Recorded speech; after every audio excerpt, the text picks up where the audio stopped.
Many years ago I was very fortunate enough to have a TR5, and over the course of 20 years of amassing parts and then having it partly rebuilt bodily wise and getting all the mechanical parts to actually do it, then sort of come to the conclusion I was never going to finish it, and in a fortunate position I found a gentleman in the UK as opposed to abroad who was interested in purchasing it for at that time quite a lot of money.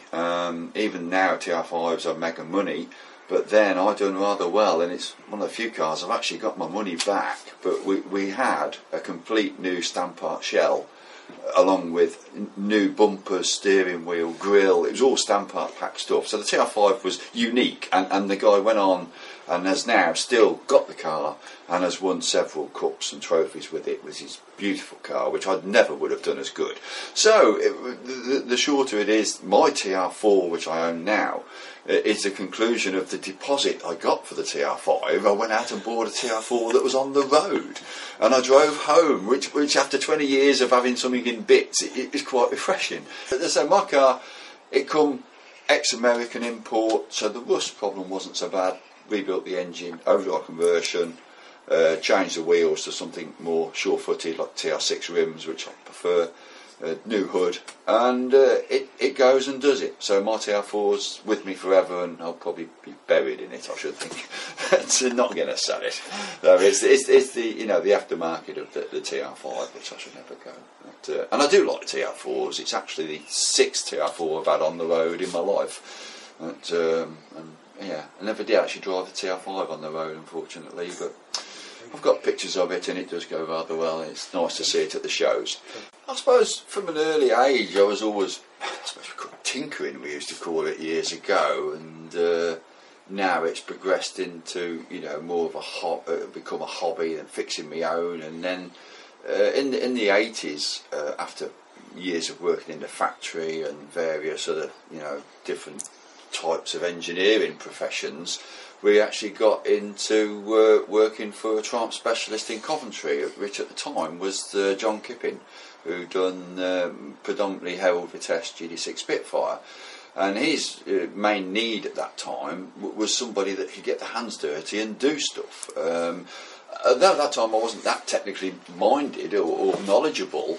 It was a case of take that apart, see how it works, see what's wrong with it, and we'll put it back together. And so it was a slow period, and of course within that, the Triumph 2000, Dolomite Sprint, TR Register or TR type gearboxes, they all came in the same sort of fray.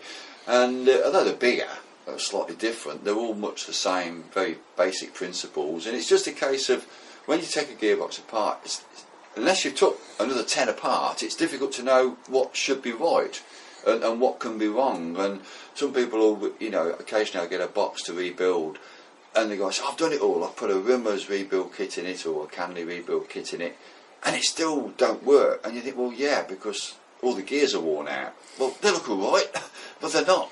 And unless you know, and you've sort of took countless units apart to get a reference, or even seen new gears, which I have quite a few now. I make it my business to buy new gears, new old stock as we call it, when I find them, and it's right refreshing to see a new part. So really, it's self-taught to a point, is how I know what I know, and it's just a case, well, does it look right? Does it feel right? And you know, and usually within that sort of remit, you can find the bits that you need to do it. And the biggest single problem with most Triumph gearboxes at the moment is the quality of the reproduction parts, and particularly the synchro rings are an issue which has never been resolved. I have yet to see a rebuilt synchro ring or remade synchro ring that actually functions as good as a good second-hand original one, which is what I use, and they seem to work.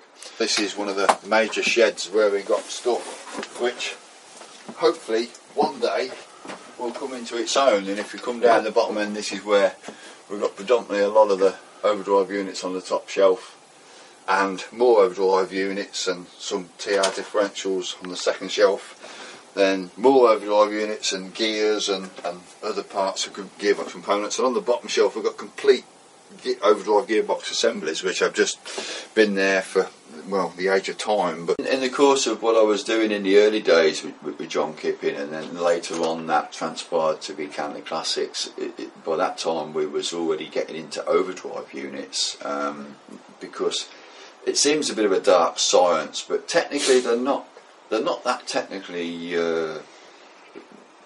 difficult to get around. Again, it's just knowing the wear factors and what you can get away with. And although some of the books will tell you something, it's not until you do 50 or 100 units that you get an idea what you can get away with, or what's good and what's really bad or scrap. And the overdrive units, it's something I've sort of settled into, and again a very good success rate with them, because everything I test on the overdrives, they're all tested on some rigs, although they'll be a bit sort of homemade-ish.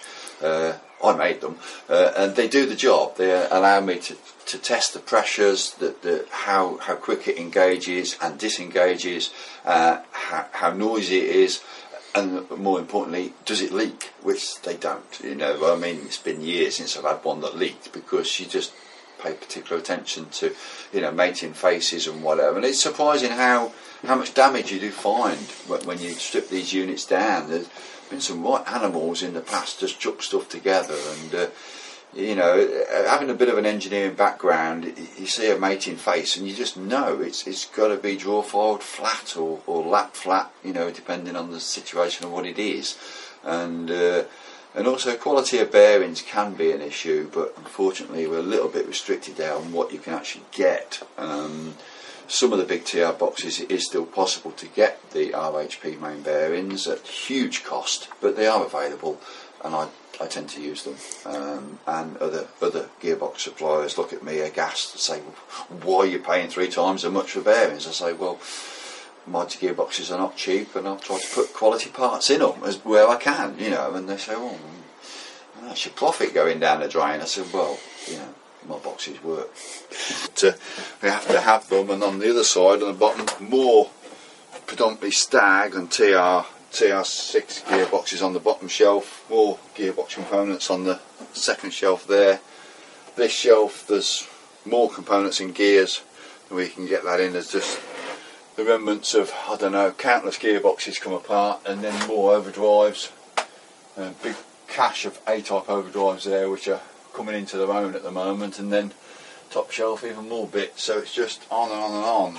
To that end, shall we carry on? I don't know. Well, I'm getting on a bit now, and I'd like to think I've probably got about another 10 years in me, and then realistically I'm not sure physically I'll be able to carry on or mentally want to.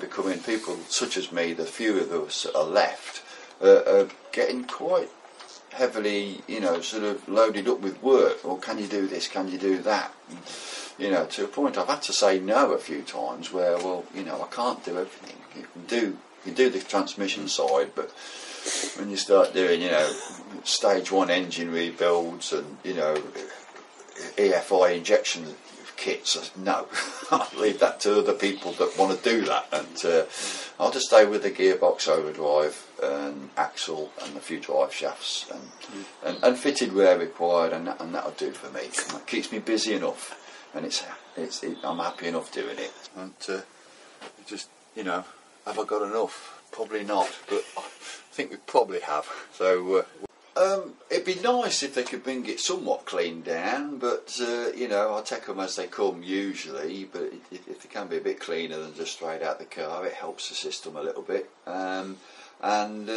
if at all possible, try and drain the oils out of it, because it is a difficult situation to cope with around here. But you have to do it. As for anyone bringing a box, well, usually bring it pretty well complete out the car, because there can be some of the ancillaries, again, unless you're used to looking at them, you're not always aware there may be a problem with it. If anyone wanted to bring a box, then yeah, bring it on, but always best to email me or give me a ring first, give me some warning, because can't always do stuff straight away at the moment. Work schedule, we've got something like, well, we're probably up till middle of February realistically with what's booked and ordered now, predominantly overdrive conversions. You know, I think there's one TR6 one and several GD6 and Vitesse type conversions. A few specialist diffs, the 327 diffs, are still being required, and although they're difficult to find the parts for, I've still got one or two left to work with, which you'll keep buying. And then just if you go back or slightly to your left, there's all the differentials. If I move this box, these are ones that are pretty good. I mean, we've got another area where all the dead ones are. These are probably all good gear sets with the odd new part, new old stock crown pinions and stuff for various cars, and it goes on and on. I mean, there are a small school of thought putting the newer boxes, the Ford boxes or the Get Rag boxes into our classics. Well, for me, it's something I prefer not to do. I do get hold of some of the Ford boxes and some of the Get Rag boxes and sell them on. Really, I don't really want to get involved with doing anything with them other than just, you know, when I see them, if I'm buying core somewhere and there's a Ford Type 9 box, I'll buy it, and it'll probably end up going across to America. That's where most of them seem to be going. Well, that's where the money is. I mean, you can sell them in the UK, but they don't want to give much for them here. So sell them abroad and you get much more money. So if you want some money, export. See, you know, people may have heard my name, but they don't always know who the person is, and it's nice to sort of see a face now and again. But yeah, I'll shave that day.